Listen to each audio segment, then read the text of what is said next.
জামালপুর জেলার সরিষাবাড়ীতে দুর্নীতি দমন কমিশনের আয়োজনে এবং উপজেলা প্রশাসন ও দুর্নীতি প্রতিরোধ কমিটির বাস্তবায়নে দুর্নীতি বিরোধী বিতর্ক প্রতিযোগিতা অনুষ্ঠিত হয়েছে। বুধবার সকালে উপজেলা পরিষদ অডিটোরিয়ামে আয়োজিত প্রতিযোগিতায় অংশ নেয় 4টি বিদ্যালয়।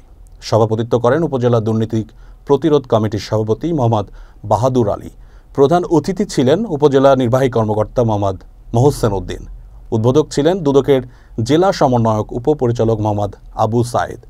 বিশেষ অতিথি ছিলেন সহকারী কমিশনার লিজার রিসিল ও থানার ওসি মোহাম্মদ রাশেদুল হাসান।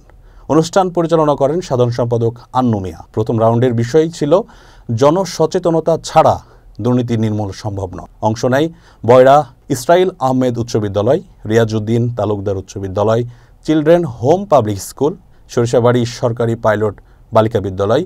ফাইনালে উঠে আসে বয়রা ইসরাইল আহমেদ উচ্চ বিদ্যালয় ও children home public school. Final রাউন্ডের বিষয় ছিল দেশের সার্বিক উন্নয়নে প্রধান বাধা দুর্নীতি। বিচারকদের রায়ে বয়রা ইসরাইল আহমেদ উচ্চ বিদ্যালয় বিজয়ী এবং চিলড্রেন হোম পাবলিক স্কুল শ্রেষ্ঠ বক্তা নির্বাচিত হন জান্নাতুল জয়ী চিলড্রেন হোম পাবলিক স্কুল। বিচারক ছিলেন একাডেমিক সুপারভাইজার রুহুল আমিন বেগ, ফিল্ড সুপারভাইজার আবু সালেহ ইমরান ও আইসিটি অফিসার নাইমা আক্তার। শেষে বিজয়ী ও বিজিতদের মাঝে পুরস্কার বিতরণ করা হয়।